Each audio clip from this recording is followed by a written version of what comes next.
আল্লাহ তাআলার আরশে আজিমে একটা গাছ আছে, ওই গাছের সাথে এক পাতা আছে, প্রত্যেকটা পাতায় পাতায় এক একটা মানুষের হায়াতের জিন্দেগি লেখা থাকে। যখন তার হায়াতের জিন্দেগি শেষ হয়ে যায়, 40 দিন বাকি থাকে,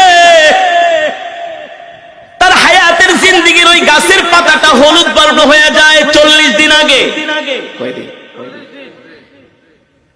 ওই বান্দাকে যে ফেরেশতার মাধ্যমে রিজিক দেওয়া হয়, ওই রিজিকওয়ালা ফেরেশতা 40 দিন আগে আয়েশা বইলা যায়, আল্লাহ তোমাকে 40 বছরের 50 বছরের জিন্দেগি দিয়া দুনিয়াতে পাঠাইছে, তোমার জন্য আল্লাহ যতটুকু রিজিক নির্ধারণ করছে, তোমার রিজিক খাওয়া শেষ, আর মাত্র 40 দিনের রিজিক বাকি আছে।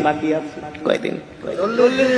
আবার যখন এইভাবে করে একদিন, 2 দিন, 3 দিন যেতে থাকে, প্রত্যেকদিন ফেরেশতা আয়েশা তার মাথার সামনে বৈশা বলে, শোনো শোনো, তোমার বাকি আছে আর 38 দিন, 37 দিন, 36 দিন। দেখেন আমার সাথে আপনাদের কথাগুলো মিলে কিনা। যখন একটা মানুষ ইন্তেকাল করবে, তার 40 দিন আগেই দেখবেন তার কথাবার্তা সবকিছু একটা পরিবর্তন চলে আসে, খাওয়া দাওয়ায় পরিবর্তন চলে আসে, খেতে পারে না। যে মানুষ আধা কেজি চাউলের ভাত খায়, 1 কেজি চাউল